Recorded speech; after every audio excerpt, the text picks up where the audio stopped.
안녕하세요. 반갑습니다.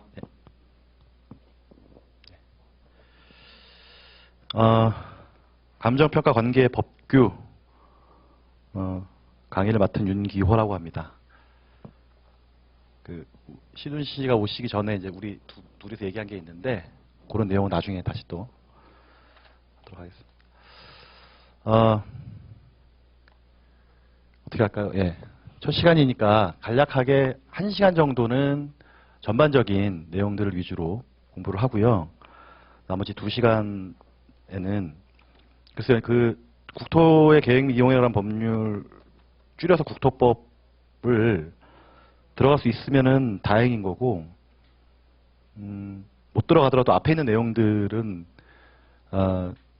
고민을 했어요. 충분히 좀 가치가 있는 부분인지에 대해서. 근데 안 할 수가 없겠고, 이거를 정리하고 진행하는 것이 나중에 여러분들, 저한테도 그러니까 시간이 많이 세이빙 될 것 같고, 절약될 수 있을 것 같고, 여러분들한테도 학습하시는데 그 이해의 도를 좀, 이해폭을 좀 넓히는데 도움이 될 것 같아서, 앞에 총론이라고 할 수 있는 부분들을 좀 정리해 드릴게요. 정리해 드리고,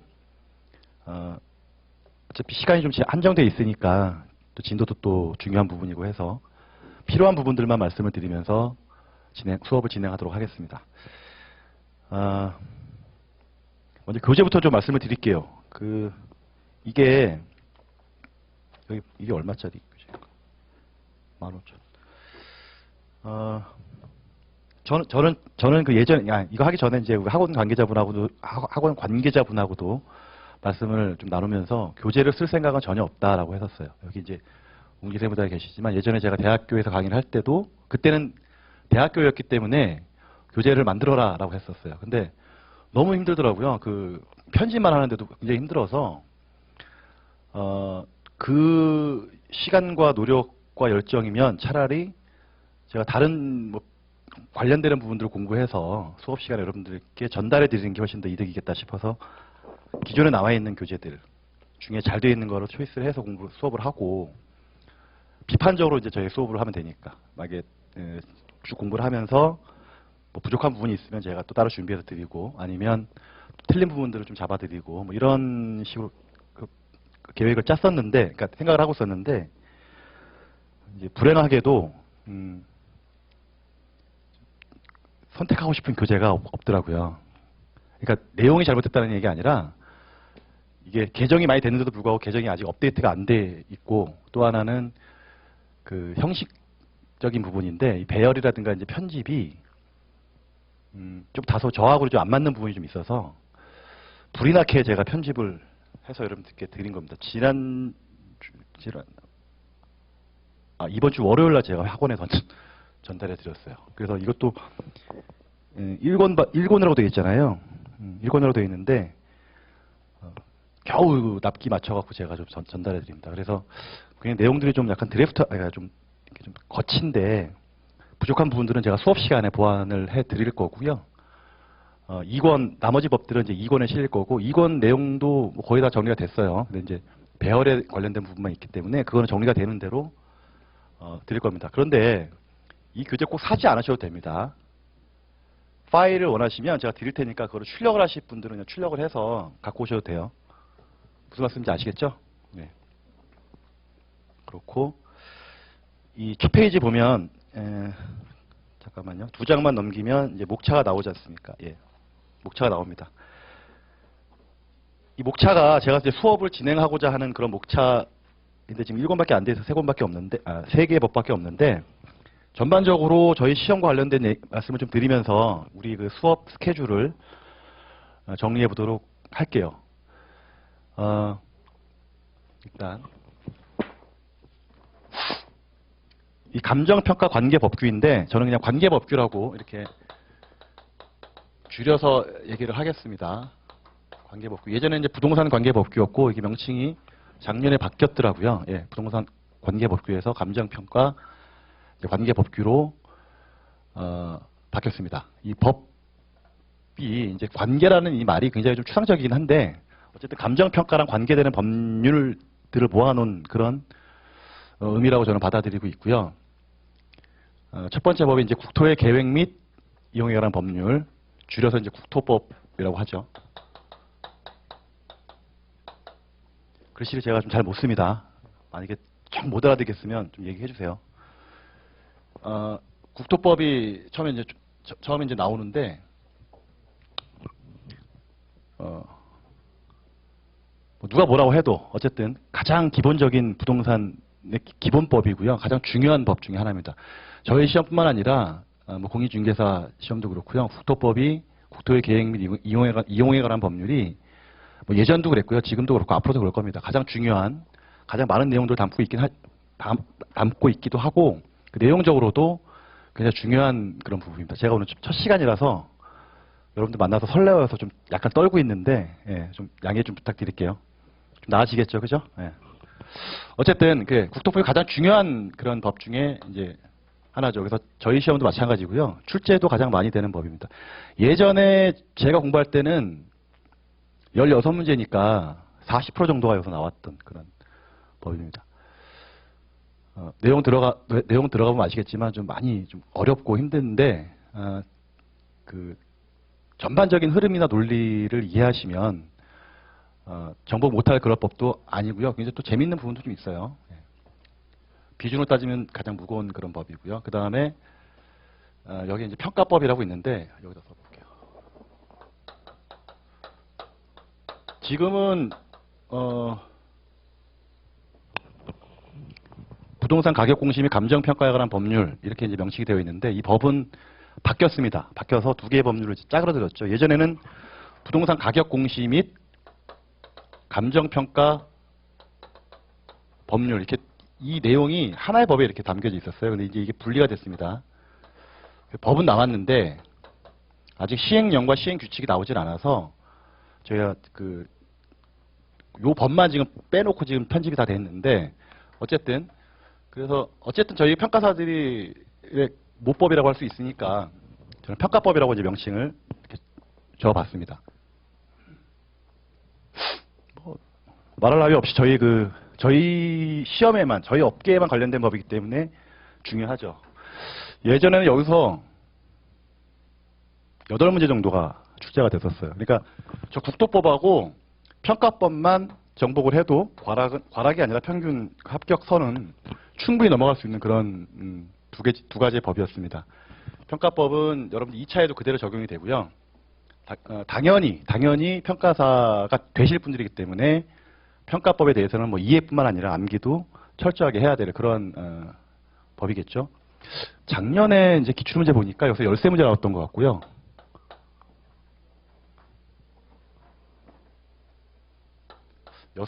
다섯 문제 나왔던 것 같아요. 6문제인가? 이 정도 나왔던 것 같아요. 정확히 기억은 안 나는데 대략 이 정도 나왔습니다. 이거는 16문제였다가 떨어진 거는 이제 두 개의 법이 들어오면서 정리가 됐고요. 그렇죠. 그 다음에 이 말씀 좀 드리려고 합니다. 이제 이 법은 부동산에 관련된 전반적인, 그러니까 국토를 대상으로 해서 국토가 꼭 부동산이라고 할 수 있으니까 국토에 대한 전반적인 이해, 이용, 그 다음에 뭐 규율, 논리 이런 것들이 많이 담겨져 있어요. 그리고 그 수없이 많은 부동산 법들이 이 국토법에서 출발을 한다고 해도 과언이 아닐 정도로 모법이 됩니다. 그렇기 때문에 이 국토라고 하는 이 개념, 국토의 물론 계획 및 이용에 관한 법률이지만 이 국토에 대한 개념을 정립을 하는 데는 필요한 법이다. 그런데 그걸 이렇게 좀 쪼개보자라는 거죠. 개념적으로. 그럴 때 부동산은 크게 토지와 건축물로 이렇게 나뉠 수가 있습니다. 민법에도 그렇게 배우셨을 것 같고, 그래서 토지와 관련된 그나마 그러니까 모법이라고 하긴 좀 그렇지만 우리 시험 범위 안에 있는 그런 법들 중에서 토지와 관련된 내용을 규율하고 있는 뭐 공간 구축 및 뭐 등등의 법이 있죠. 그 중에 지적에 관련된 사항이니까 저는 이제 지적법이라고 이렇게 명칭을 칭하겠습니다. 지적법, 지적에 관련된 법이라는 얘기죠. 이게 땅 지자거든요.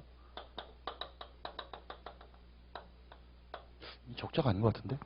제가 잠깐.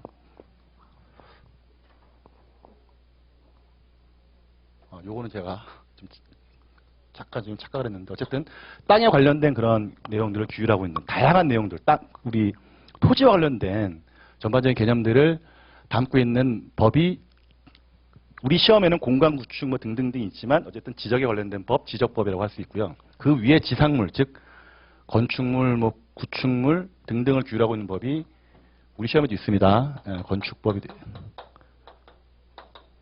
있죠.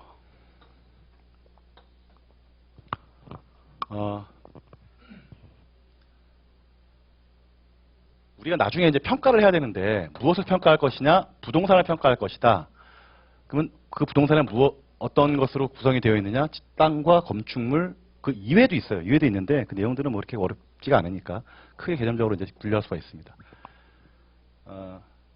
여기에 이제 요 땅, 이런 게 이건 땅만을 관심이 있는 거고요. 이거는 이제 건축과 관련된 내용이니까 그 이외에 우리 시험에만 국한시켜서 토지와 건축물은 나누지 않고 규율할 수 있는 법들이 나머지 법들이 되겠죠. 뭐 부동산 등기법도 있고요. 그다음에 뭐 국유재산법도 있고요. 그다음에 도시 및 주거환경 정비법이라고 해서 그냥 도정법으로 저희가 통상 부르니까 이렇게 칭하겠습니다. 도정법이 있고요. 여기에 뭐 이제 동산 채권 뭐 담보 뭐 해서 동산법이라고 할게요. 있고요. 그래서 저희 시험 범위에 총 8가지의 법들로 이렇게 구성이 되어 있습니다. 개념을 잡으시라는 얘기가 어차피 우리는 이 법으로 가야 됩니다. 평가법으로 가야 되고 2차에서도 마찬가지고 여러분들 퀴즈 나오시면 평가를 해야 되니까. 그런데 무엇을 평가할 것이냐. 토지와 건축물을 포함한 다양한 물건들을 평가를 하는데 그 물건들에 대한 내용들을 이해하는데 선행적으로 학습이 되어야 될 부분들이 바로 지적법과 건축법 그리고 이제 권리와 관련된 부동산 등기법 요 두 가지는 좀 약간 좀 색깔이 틀립니다. 목적에 따라서 이제 구분한 법인데 이거는 나라의 재산, 그러니까 나라가 소유한 재산을 관리하는 법이고요.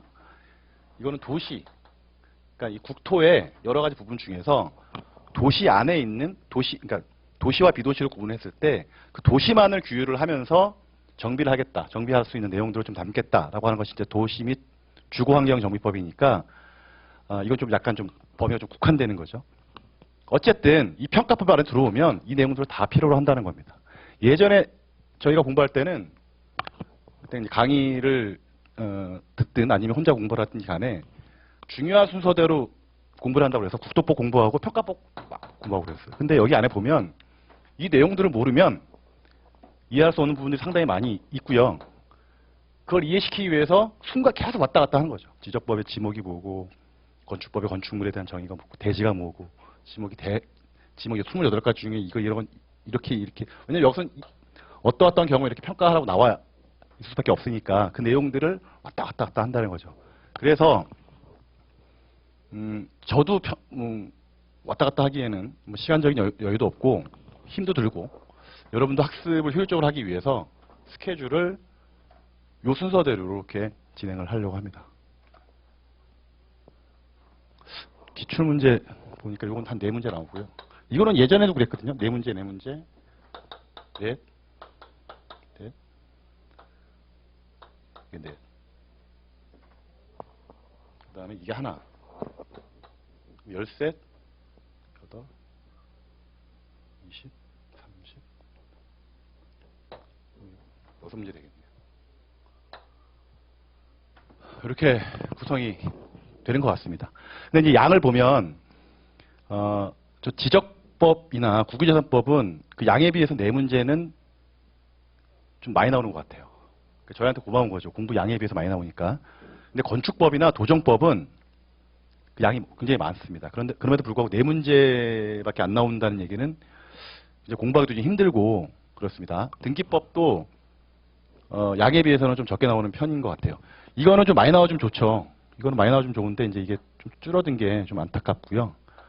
국토법은 좀 줄어든 게 공부하시는 분들한테는 좀 수월하신 것 같고, 요거 한 문제는 좀 저한테 좀 생소한 부분이긴 한데 이거는 뭐 그렇게 어렵게 나올 수가 없는 법이기 때문에 그렇습니다. 그래서 저희가 이제 18번을 만나는데, 이걸 제가 나눠봤어요. 그 문제 수에 따라서 시간을 배분해 보니까, 뭐 국토법이 한 6번 정도, 6회 정도, 그러니까 3시간 기준했을 때 18시간 정도를 해야 되고, 뭐 이런 식으로 나눠봤더니, 이게 뭐 한 4시간 반, 4시간 반, 뭐 이런 식으로 나눠지더라고요. 그런데, 그렇게 하다 보면 이 건축법이나 도정법이나 등기법 같은 경우에는 충분하게 내용들이 정리가 안 될 것 같아서 탄력적으로 뭐 이렇게 좀 기초 강의 그 코스니까 이해를 위주로 공부를 하시되 너무 지엽적이거나 아주 테크니컬한 부분들을 좀 넘어가고 그건 다음 과정이 있다고 하니 그 뒤로 미루고 좀 임팩트 있게 좀 진행을 하고요. 요거는 이제 네 문제 나오긴 하지만 좀 시간을 좀만 더 할애를 하고요. 이것도 마찬가지인 것 같고 지적법, 국유재산법, 평가법 이런 부분들은 좀 시간을 좀 줄여서 상대적으로 진행을 할 수 있을 것 같습니다. 예, 그렇고 그러니까 이 평가법 같은 경우에는 앞에 있는 내용들이 좀 정리가 되면 여러분들 이해가 되시면 그 외에는 이렇게 크게 할 게 없어요. 왜냐하면 평가만 하면 되니까, 그죠? 감정 평가만 하면 되니까. 이제 다만 이제 공시지가와 관련된 뭐 이슈 뭐 그런 부분들은 좀 실무를 안 하신 분들이 처음 접하게 되면 약간 생소할 수 있습니다. 이제 그런 거는 저도 지금 공시지가를 하고 있으니까 좀 실무적인 얘기들을 좀 가미해서 말씀을 드리면 좀 더 이해하시기에 좀 편하지 않을까 이런 생각을 하게 됩니다. 이 정도로 좀 과목에 대한 소개는 좀 했으면 좋겠고요. 그다음 수업은 50분 수업을 하고 10분 쉬는 걸로 이렇게 하라고 하십니다. 괜찮으시겠어요? 예. 이렇게 하고 만약 강의를 진행하다가 제가 이제 저 시계를 계속 보면서 강의를 할 텐데 좀 오버되면 이렇게 눈치를 주세요. 시간 지났다고, 지겹다고. 예. 원래 그렇잖아요. 운전도 제가 운전을 하면 좀 덜 피곤해. 옆에 있는 사람들이 피곤하고 강의도 내가 이렇게 하는 사람들은 자기가 막 열변을 하니까 힘든 줄 몰라요. 근데 앉아있는 사람들은 굉장히 힘들죠. 그죠? 예, 그 정도로 하겠습니다. 뭐 질문 있으면 질문 받겠습니다. 지우는 동안. 예. 첫 시간이니까 약간 서먹서먹하죠? 그죠? 재밌게 하자고요. 그죠? 그래야 되겠죠? 그리고 제가 말이 좀 빠르면 또 눈치 주세요. 흥분하면 좀 말이 빨라지는 경향이 좀 있어서. 그다음에 이제 공부 방법에 대해서 좀 언급을 좀 해드릴게요. 지금 제가 예전에 제가 10년 차인데 공부 방법이 그때하고 뭐 지금하고 그렇게 달라질 것 같지는 않고 한 10분 정도만 좀 말씀을 좀 드려볼게요. 일단 우리는 이제 합격을 하기 위해서 이제 모였지 않습니까? 모두 이제 합격의 법학원이라고 이제 합격을 해야 되는 거고 아까 저기 2분하고 3분 약속을 지키시기 바랍니다. 언제 합격을 몇 년도까지 최종 합격을 말씀드리는 거예요. 1차 합격이 아니라.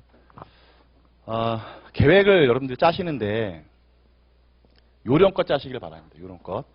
무슨 얘기냐면 제가 이제 이런 얘기도 많이 했어요. 여기가 이제 출발점이고요.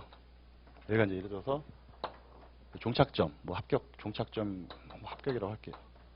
그러면 계획을 짤 때 저기서부터 짜는 게 아니라 여기서부터 짜는 거예요. 여기서부터. 항상 어떤 계획이든 연간 계획이든 월간이든 뭐 주간이든 하루 계획이든 뭘 하겠다. 그러면 이제 이렇게 역순으로 짜는 겁니다. 역순으로. 이렇게. 이렇게. 이런 식으로. 이렇게. 그러면 여기서 이제 뭐가 할지 나오는 거지. 무슨 말씀인지 아시겠어요? 그럼 여기 합격을 하려면 이제 1차를 합격을 하고 2차를 합격을 해야 되는데 1차는 뭐 평균 몇 점? 60점. 2차는 평균 몇 점 정도? 지금은 그게 없죠. 평균 몇 점 이상이면 다 합격시킨 그런 거 아니지. 몰라요? 모르겠다 이거. 들었는데 어쨌든 그러면 여기 60점 중에 우리 이제 뭐 과목 있잖아요. 뭐 회계학, 경제, 뭐 민법, 뭐 이제 법규 또 뭐 있어요? 네 과목인가요? 뭐 하나 있지? 원론 1차 보죠. 네, 원론. 그러면 이제 이게 평균이 60점이 되는 거 아니야, 그죠? 그러면 총점 300점. 300점 맞으면 합격이다 이거지. 다만 이제 과락 없이. 그러면 합격이 1차가 목적인데 내가 하루에 그러니까 1차만 하시는 분도 계시고 1차와 2차를 동시에 같이 하시는 소위 말하는 동차분도 계시는데 이때 내가 1차 5과목에 투입해야 될 시간이 정해져 있다는 거죠, 하루에. 뭐 나는 뭐 일도 병행해야 될 필요성도 있고 아니면 동시에 해야 되기 때문에 2차에 몇 시간, 1차에 몇 시간 이런 식으로 이제 자원이 배분돼야 되는데 이때 1차에 예를 들어서 하루에 한 4시간 정도 이렇게 투자를 할 수밖에 없다. 평균 4시간밖에 투입할 수가 없는데 나는 6점을 받아야 돼. 평균 총점 300점이야. 그러면 이 4시간을 역순으로 이제 이렇게 배분을 하면서 점수를 이제 배분을 해야 된다. 중요도에 따라서.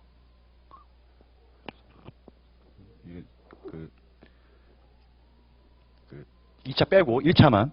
그러면 나는 경영학과 나왔기 때문에 경영학과 다니고 있기 때문에 회계나 경제, 뭐 원론 이런 쪽은 얘가 좀 강점이 있다. 그래서 요 세 과목에 대해서는 동일하게 시간 투입했을 때 좀 고득점을 받을 수 있을 것 같은 느낌이 든다. 이런 가정을 해보자고요. 그러면 상대적으로 여기는 좀 점수를 높게 배정을 해야 되겠죠. 아주 지극히 당연하고 아주 단순한 얘기인데 그렇게 공부를 안 한다는 거지. 처음부터 회계학을 책을 딱 펴보니까 굉장히 어렵고 힘들어. 그러니까 회계학에 막 몰입을 하게 돼요. 또 경제학의 어떤 이론을 가게 되면 거기 막 이론이 엄청나게 복잡하고 어려운데 문제를 풀어보니까 잘 풀리지도 않아. 그러니까 걱정이 딱 되는 거야. 그러면 나도 모르게 경제학이나 회계에다 시간을 많이 배분한다는 거지. 그럼 다른 과목들은 여기 회계학에서도 한 문제가 1점이고 민법이나 법규도 원론도 한 문제가 1점인데 그 생각을 전혀 안 한다는 거죠. 그래서 그러니까 내가 여기다가 아까 이제 회계 경제 원론이었는데 나는 뭐 민법이나 법규 이런 쪽이 좀 더 강점이 있다. 이게 강점이 있는 게 아니라 이게 약점이 있는 거겠지. 회계학에 자신 있는 사람이 있어요? 난 회계학에 자신 있다. 나는 40분 주어지는데 회계학 40분 내에 최소 내가 풀어서 한 20개 정도 맞을 수 있다라는 생각하시는 분 있어요? 없어. 보지를 못했어요. 근데 여기다 막 시간 투자해. 그리고 막 좌절한다? 이거 안 되는 거지. 나는 주어진 시간이 정해져 있거든. 자원이 한정되어 있기 때문에 이 자원을 효율적으로 배분을 해야 된다는 거죠. 그럼 이제 점수를 이제 저의 예를 들어볼게요. 저의 예를 들어서 한 10년 전이지만 저는 그때 일도 하면서 공부를 병행했어야 되기 때문에 절대적으로 시간이 부족했어요. 그런데 안 될 것도 없을 것 같아. 그래서 이렇게 쭉 보니까 내가 경영학과 나왔는데 회계나 경제나 그때 원론이 없었어요. 영어가 있었죠. 영어가 있었어. 이건 왜 시험 보는지 몰랐어요. 영어가 왜 필요한지. 지금도 이해가 안 가. 지금 영어 뭐 토익 패스해야 되죠. 그 영어를 왜 넣는지 모르겠어. 필드에서 영어 1년에 우리가 업무하면서 영어를 쓰는 거는 단 한 시간, 1분도 없어. 이거 너무하고. 일하면서 영어로 접할 일은 전혀 없어요. 저희 회사가 외국 회사하고 일을 좀 합니다. 지금은 좀 많이 없어졌는데 많이 했었어요. 저 영국계 회사, 뭐 이렇게 미국계 회사. 그 보고서가 나가야 되잖아. 영어로. 당연히 영어로 보고서 나가야 되겠죠. 그거 다 직원들이 있습니다. 트랜스레이션 이렇게 해주는 직원들 따로 있어요. 회사마다. 그래서 우리가 한글로 써주면 얘가 막 이렇게 번역을 해. 번역을 합니다. 영어를 왜 하는지 모르겠어요. 어쨌든.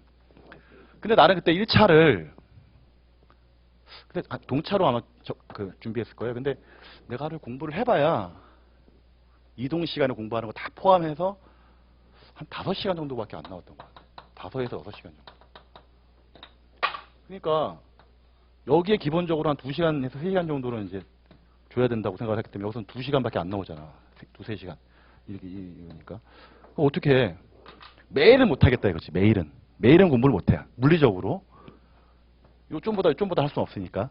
그래서 어떻게 했냐면 요 300점, 그 다음에 면과락.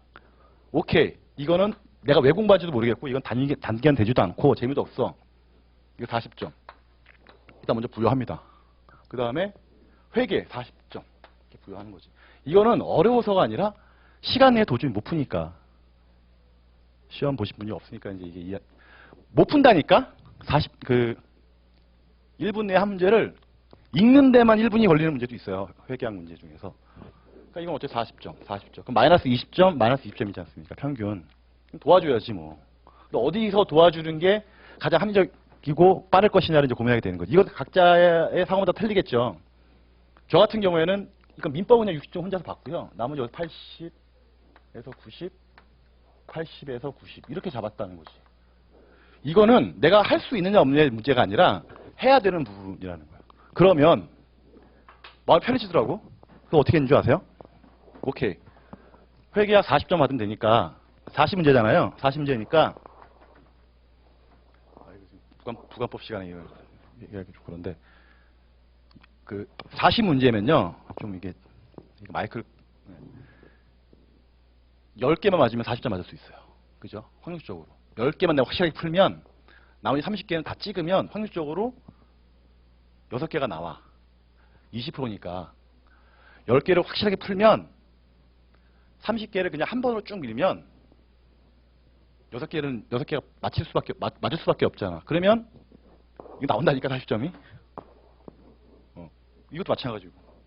그러면 내가 여기서 10개를 어디서 확실하게 풀 것이냐를 정하면 되는 거야. 회계학에 뭐 쉬운 거 많지 않습니까? 공부하신 분도 계시겠지만 뭐 자산 파트라든가 자본 파트라든가 이런 데서 원가 파트 그래서 막 찾다 보면 한 10개 정도는 건질 수 있을 것 같은 느낌이 들어. 그럼 굉장히 마음이 편하다고. 다른 걸 공부하지 말라는 얘기 아니야. 미친 척하고 쉬운 파트라고 생각했던 데서 되게 어렵게 나오고 어렵다고 생각했던 파트에서 쉽게 나올 수가 있으니까 공부는 한 번 정도는 하시되 전략적으로 문제를 접근할 때 저렇게 그 회계학은 저 같은 경우에는 회계학이나 영어는 아예 제가 손도 못 대겠더라고요. 단기간 내에. 그래서 저렇게 잡았고 나머지는 이제 저렇게 배분을 한 거죠. 민법을 내가 어려워서 민법이 이게 6점이 아니라 이것도 굉장히 어렵습니다. 판례 같은 거 나오고 이러면 변수가 많았기 때문에 그래서 이런 식으로 전략을 짠 거죠.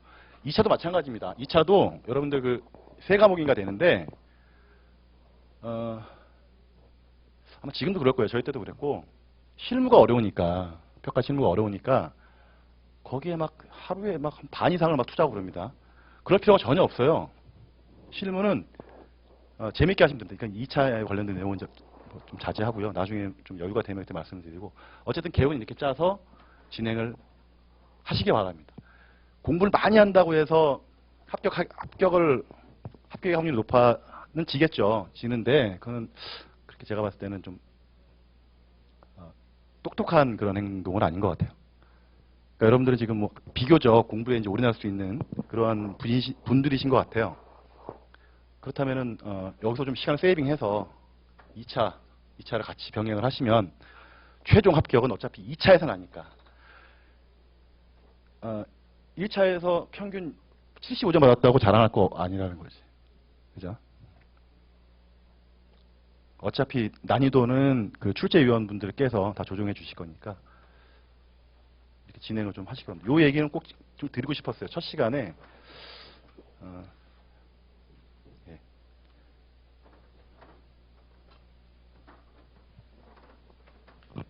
제가 그 이 시험 말고 좀 시험을 좀 몇 개를 더 봤어요. 자격증을 일하면서 이제 할 거 다 하면서 주말과 뭐 출퇴근 웬만하면 이제 운전 안 하고 출퇴근하면서 지하철에 이제 시간을 좀 이용하면서 공부하고 싶은 분야가 있는데 그 분야에 관련된 자격증이 있으면 한번 도전해 봤어요. 왜냐하면 그런 게 없으면 좀 나태해지니까.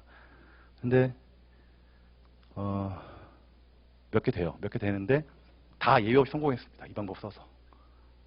그 시험에 나온 기출문제를 쭉 이렇게 보고 이런 데서 이렇게 많이 나오는구나. 그럼 체크해 본 다음에 역으로 내가 주어진 시간이 이렇게 있는데 그 시간에 효율적으로 이렇게 넣어서 떨어져도 상관없다는 거지. 나는 좀 편하게 좀 접근했던 부분 좀 있는데 그래도 결과로서 제가 좀 성공한 부분들이 있으니까 요건 좀 요령껏 여러분들이 좀 접해서 지치지 않고 진행하시기를 당부 말씀드리겠습니다. 이 정도로 이제 오리엔테이션을 좀 마치기로 하고요. 구체적으로 이제 수업 들어가면서 관련된 내용이 있으면 그때그때 또 언급하는 걸로 이렇게 하겠습니다.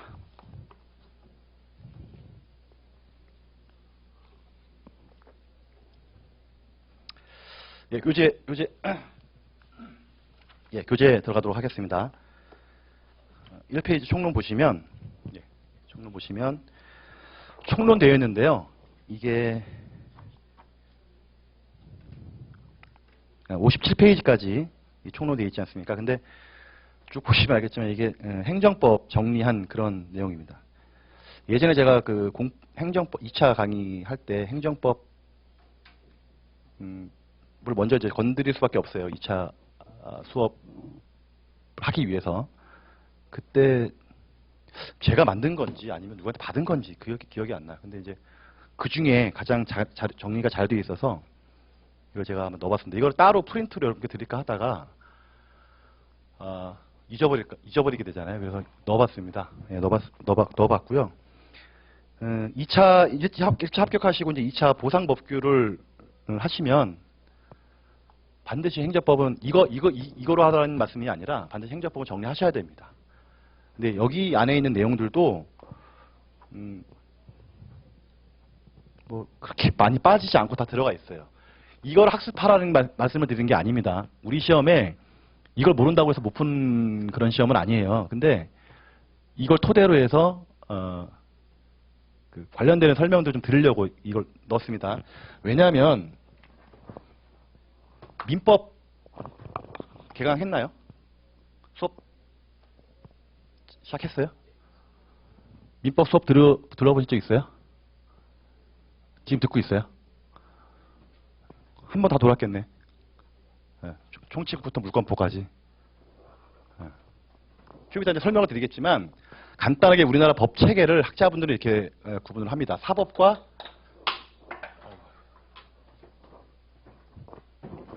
죄송합니다. 빨간색이었어. 하얀색인 줄 알았는데.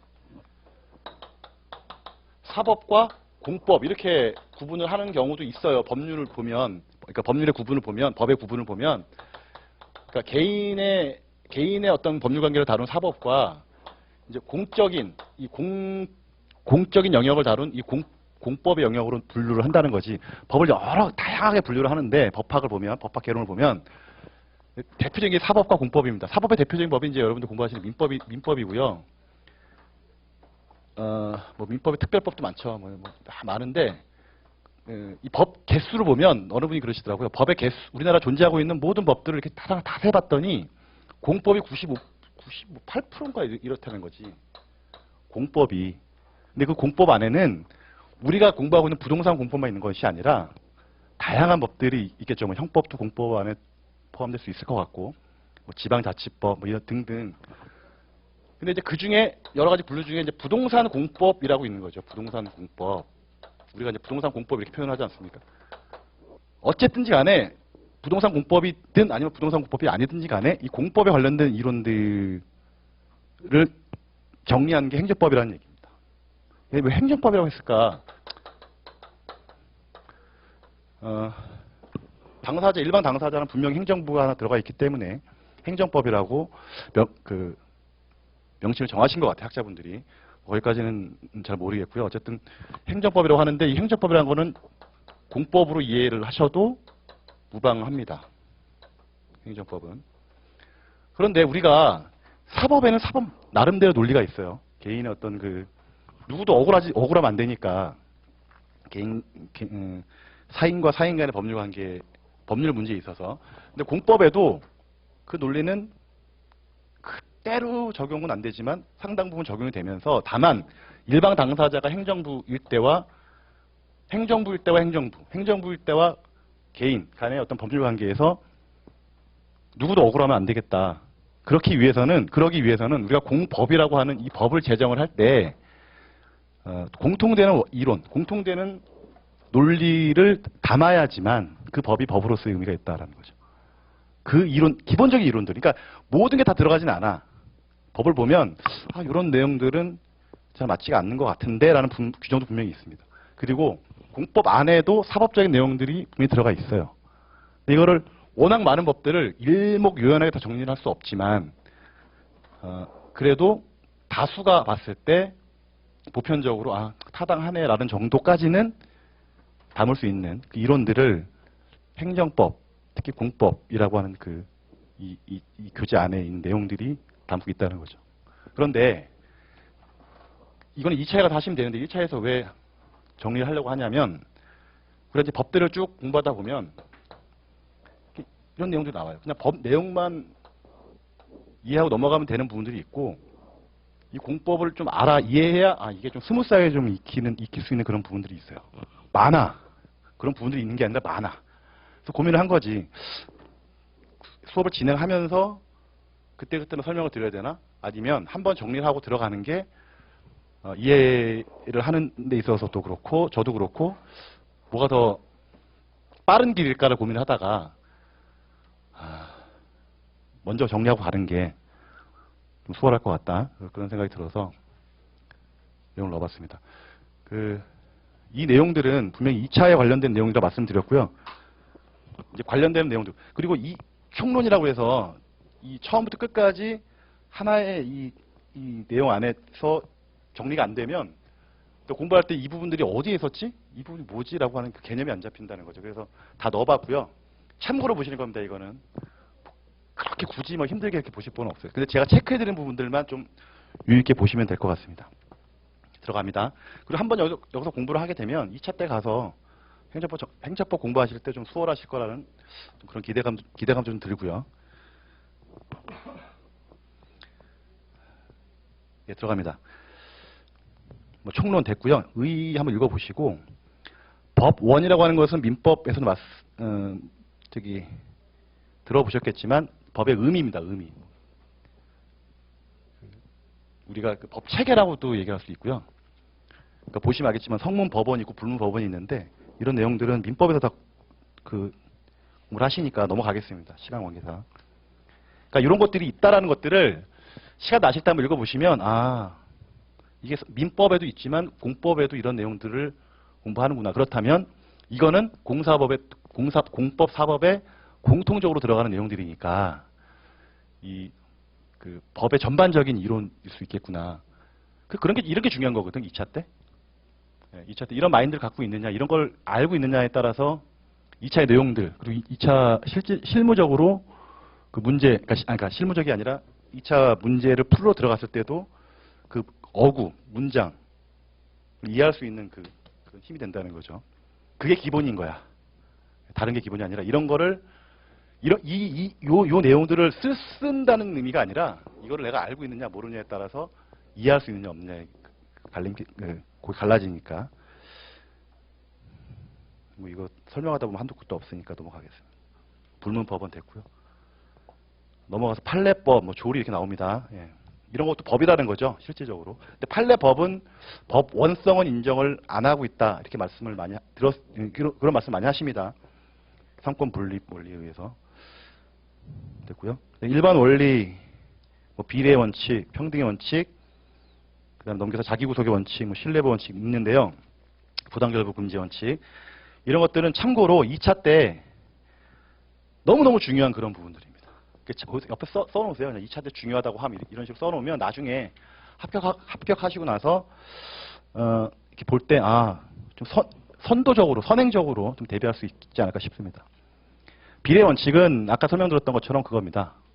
억울하지 않게 해줘야 된다는 거죠. 지금 이게 분명히 이제 개념을 잡으셔야 됩니다. 행정부, 그러니까 공적 주체가 일방 당사자이고요. 이 개인이 사인이 또 다른 당사자입니다. 이 둘 간의 법률 관계를 다루는 거야. 예? 그런데 이 평등해야 되잖아. 평등.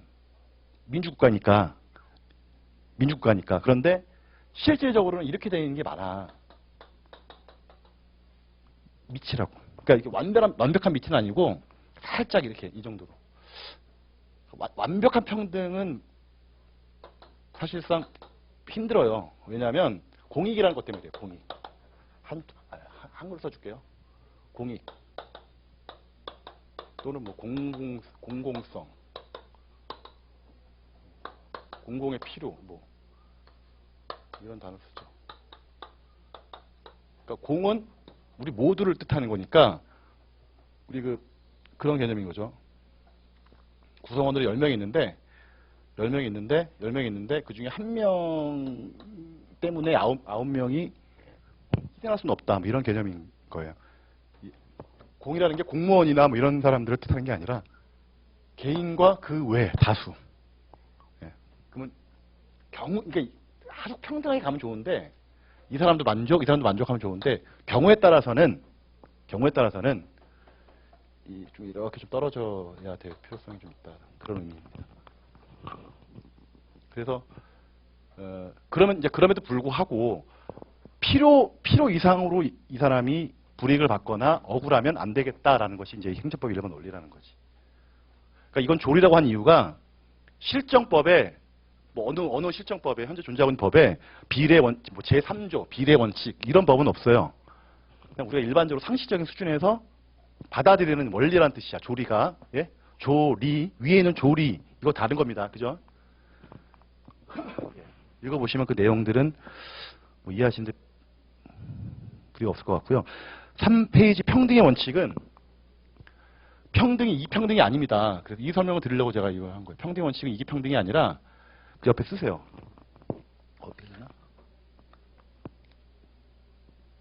같은 건 같게, 다른 건 다르게. 이게 평등의 원칙입니다. 헌법 11조인데요. 같은 것은 같게, 다른 것은 다르게. 이게 이제 평등의 원칙의 기본 이론이에요. 논리입니다, 논리. 그러니까, 이건 좀 시간이 오래 걸리는데, 예를 들어서, 어떻게 설명해야 되나? 그렇죠. 지하철에 노약자석이 마련되어 있는다는 거죠. 평등하려면 빨리 가서 앉는 사람이 장땡인 거죠. 그죠? 정확한 개념, 그 의미는 아닌데 어쨌든 그렇다는 거예요. 그러니까 다름을 인정했을 때 평등의 원칙이 관철될 수 있다. 뭐 이런 의미입니다.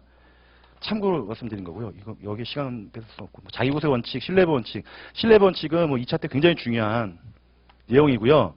이거는 1차 때도 뭐 물어도 큰 그건 없을 것 같은데 어쨌든 너무 어려운 내용이기 때문에 1차에는 뭐 이 자체로 문제가 나오지는 않을 것 같고요. 7페이지에 이제 행정법의 기본 원리 해서 뭐 이런 내용들이 있다고 합니다. 넘어가시고 법률 관계 7페이지에 법률 관계 보시면 의의를 한번 읽어보시고요. 종류가 나오죠. 여기 보면 이런 거를 이제 설명을 드리려고 제가 내용을 집어 넣은 거죠. 1번 행정조직법 관계. 이거는 뭐 그 행정부 내에 그러니까 법률 관계라는 게 뭐죠? 법률 관계라는 게 이 그러니까 법을 기초로 해서 법치를 하면서 형성되는 관계잖아요. 그래서 법률 관계.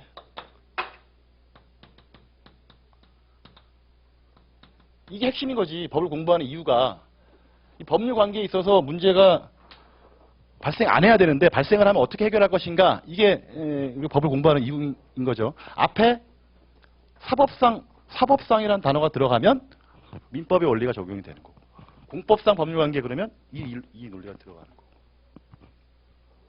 그죠? 그러니까 법률관계인데 이 법률관계가 법을 기점으로 해서 저 사람과 아까 얘기했던 저기 공과 사 요게 법률관계라는 뜻인 거지. 의미가 좀 어렵죠. 가볍게 들으시기 바랍니다. 어려워도 나중에 수업 시간에 들어가면 다시 돌아와서 이런 겁니다라고 하면 그때 이제 구체적인 법들을 보면 이해하시는 게 좀 빠를 거예요. 그래서 어쨌든 그래서 행정조직법 관계는 말 그대로 행정조직 안에 있는 사람들의 관계니까 저희는 이거 할 일이 없어요. 공무원이 아니기 때문에. 중요한 게 이제 행정작용법 관계이죠. 작용법. 행정부가 끊임없이 개인에게 뭔가를 요구합니다. 물론 이렇게 요구하는 경우도 있어요. 근데 이제 이런 요구가 제일 많겠죠. 쓰레기 치워, 주차하지 마, 음주운전하지 마, 침 뱉지 마, 사람 죽이지 마 이런 식으로 계속 뭘 명령을 한다는 거지. 부탁하기도 해. 좀 치워주세요. 뭐 이런 식으로 하기도 하고 뭐 그런 어떤 그 과정에서 이제 파생되는 게 이제 공법관계라고 하는데 중요한 건 이제 권력관계죠. 권력관계.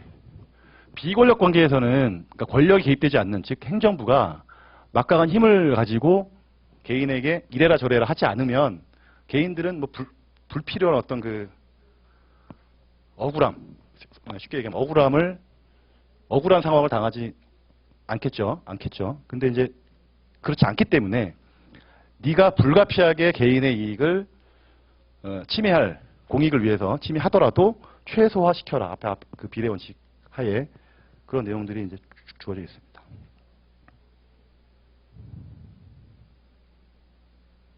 그 권력관계 보면 그 발생, 변경, 소멸하게 할 수 있는 관계다라는 거죠. 일방적으로 내가 야, 너 나가, 너 들어와, 뭐 해, 참어, 뭐 이런 식으로 일방적으로 권리 의무 관계를 형성시킨다는 그런 의미 있고요. 만약에 이 과정 속에서 억울함이 있으면 소송을 걸 수 있다. 행정소송을 통해서 그 억울함을 해소할 수 있다. 그 행정소송의 대상이 되는지 안 되는지도 굉장히 좀 중요한 부분이고 우리 시험에도 관련되는 부분도 좀 있습니다. 그건 뒤에 나오고요. 그 사법관계에서 국고관계 이것도 읽어보시기 바랍니다. 이거 참고로 가볍게 읽어보시기 바라고요. 그 공법관계, 사법관계 구별 이거는 그 아까 설명드렸던 그런 부분이고 4번 행정상 법률관계 당사자 이 부분을 좀 동그라미 쳐주시고 별표까지는 아니에요. 당사자란 말은 두 명이 될 수 있고요. 둘 이상이 될 수 있겠죠. 그죠? 첫 번째가 이제 행정 주체. 밑에 이제 2번 보면 행정 객체가 있는데 행정 주체가 이 공익을 대변하는 사람들이 행정 주체가 되는 거고 얘가 이제 객체가 되는 거죠. 왜 개인을 객체라고 했을까? 기분 나쁘다. 이러지 마세요. 이건 행정법을 얘기하는 거기 때문에 이 행정법률관계에서의 주체는 불가피하게 여기 이쪽 파트가 담당한다는 거죠. 그래서 행정 주체라고 쓰여 있습니다. 거기 보면 행정 주체란 행정권을 행사하고 법적 효과가 궁극적으로 귀속되는 일방 당사자. 그 밑에 종류를 보면 대표적인 것이 이제 국가가 되겠죠. 우리 시험에 보면 가장 많이 나오는 그 국토교통부 장관이 될 수도 있고요. 간혹 가다가 이제 지방자치단체의 장도 그 일방적인 행정 주체의 당사자가 될 수 있습니다. 공공단체라고 해서 나오네요. 지방자치단체, 공공조합, 영존을 보면 이렇게 됐고요. 공무수탁 사인은 말 그대로 수탁이라는 말이 그 위탁을 받았다는 뜻이에요. 그러니까 원래는 본원적인 권력은 이 공익을 담당하고 있는 국가나 지방자치단체 같은 기관이 국민의 투표에 의해서 또는 원래 권력이 국민에게 있는데 그 권력을 일일이 개개인들이 다 행사할 수 없기 때문에 일정한 일방에게 그 권력을 이제 위임해서 행사하도록 해준 겁니다. 그런데 그 권력이 다시 어떤 목적에 따라서 효율적인 운영이라든가 여러 가지 이유에 의해서 이제 이게 나오는 거죠. 누구에게? 사인에게. 그래서 이 사인으로 하여금 내가 가지고 있는 권력을 행사하라라고 얘기를 하는 거죠. 그게 공무수탁 사인이라고 하는데 그 옆에 적으세요. 공무수탁 사인 옆에다가 여백에다가 사업시행자라고 이렇게 적으세요. 사업시행자.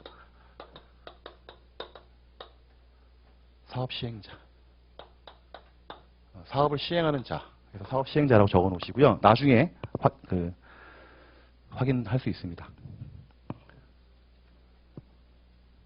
그렇고요. 행정상 법률관계 내용은 그 법률관계를 통해서 어떠한 내용들이 담겨지고 나타나게 되느냐라는 거죠. 좀 어려운 내용입니다. 이건 2차에서도 좀 어려운 내용들인데 공권 관련된 내용들이고 이건 이제 넘어가고 11페이지에 무하자 재량 행사 청구권 이런 거는 2차 가시면 많이 하실 거예요. 넘어가시고요. 여기까지 이제 기초와 관련 내용 드렸고요. 한 10분만 쉬고 다음 시간에 이제 행정자격법부터 해서 요 내용 정리하고 이제 빠르게 정리할게요. 앞에 좀 설명 좀 드렸으니까 둘째 시간에는 좀 빠르게 정리를 하고 가급적이면 그래도 마시라도 봐야 되기 때문에 국토개혁법 조금이라도 좀 들어가는 걸로 그렇게 하도록 하겠습니다. 10분만 쉬겠습니다.